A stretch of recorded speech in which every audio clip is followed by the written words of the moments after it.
Okay, we're in Maasrot Perek Bet Mishnah, the last Mishnah in the second chapter of Maasrot. Okay, in the last Mishnah we discussed if somebody hired a worker to work and he was allowed to eat in the field. As long as you're working, you're allowed to eat in the field. And we base this upon the pasuk Ki tavo bekerem reyecha. If you come into your friend's kerem, his vineyard, ve'achalta anavim ki nafshecha savecha. You came to work and you can eat grapes as much as you want. But you can't put it in your pockets or your knapsack. So our Mishnah is going to continue and discuss what are the rules about a poel, what can he eat and what can't he eat. Says the Mishnah, if I'm working in the livasim, what are livasim? Min miminei ta'anim ra'im. They're bad ta'anim, bad figs. So if I'm working in the bad figs, lo yochal b'benot sheva. I can't eat benot sheva. Min shel ta'anim levanim v'tovim. A type of figs that are good and nice, white and good. Meaning, if I'm working on the bad line of figs, I can't say I'm eating figs, and the balabait owes me bidin Torah, so I'm going to go eat on the good fig line. Similarly, b'benot sheva, if I'm working on the benot sheva, on the good fig line, lo yochal b'levasim. I'm not allowed to eat the levasim, the bad figs, which is sort of counterintuitive. You would think that the balabait would want me to eat the bad figs instead of the good figs. Nonetheless, the whole point is, this is a din Torah. The Torah is giving me the specific rule, and the Torah says, you eat where you work. You cannot eat where you don't work. If the balabait wants to let you, that's his prerogative. But the din Torah does not apply to eat even worse figs than the ones you have. Okay? The barter explains, why can't I eat benot sheva? Dichtiv, why is it a din Torah? Ki tavo bekerem reyecha ve'achalta anavim. This is the pasuk that we learned. You come into your friend's vineyard and you eat anavim. Why does it have to tell me to eat grapes?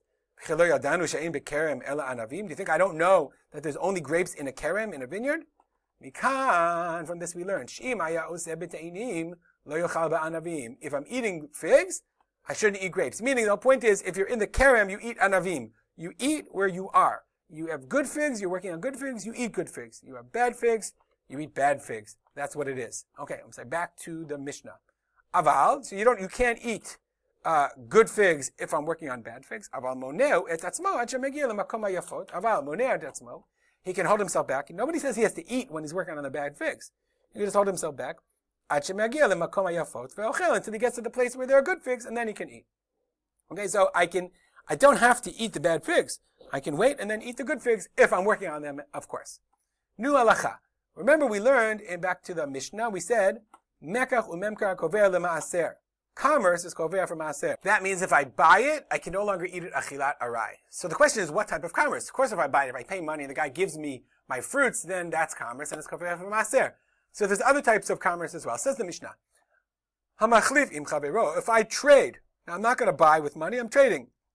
Zelechol v'zelechol. I'll take your figs, you take my grapes. Zeliktzot v'zeliktzot. Or I take your figs and you take my figs. I'm going to dry mine out and you're going to dry yours, whatever, the other way around.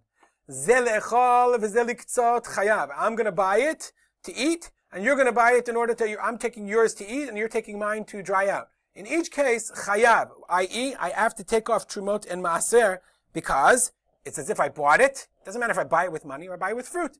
Nonetheless, it's chayav because it's kovea lemaaser, it was engaged in commerce. Rabbi Yehuda says, hamachlif le'echol chayav. The person he disagrees. He says, no, the person who trades in order to eat it, he is chayav. Why? Because he wants to eat it.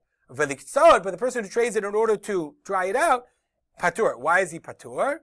Okay. The ein mekach kovea b'davar shelo nigmara melachto. Okay, but because mekach is not kovea for something that's not nigmar melachto, I'm drying it out, so therefore it's not gemar melacha, it's not complete, it's not ready. Hilkach, therefore, since it's not gemar melacha, I'm still going to dry it out. It's still being processed. Therefore, it's not considered kovea for maaser, and you can eat them achilat arai. The barter concludes that in this case, halacha Rabbi Yehuda, we pass on the Rabbi Yehuda, and that if it's liktzot, if I'm still going to do something more, if I trade, I barter in order to continue to process the produce, I can eat it achilat arai. I can eat it in a temporary way. We'll stop here. If you have any comments or questions, as always, email me at rspoter@gmail.com. I'm dedicated to learning to the memory of my father, Rav Simcha ben Yitzchak Kalman. Have a great day.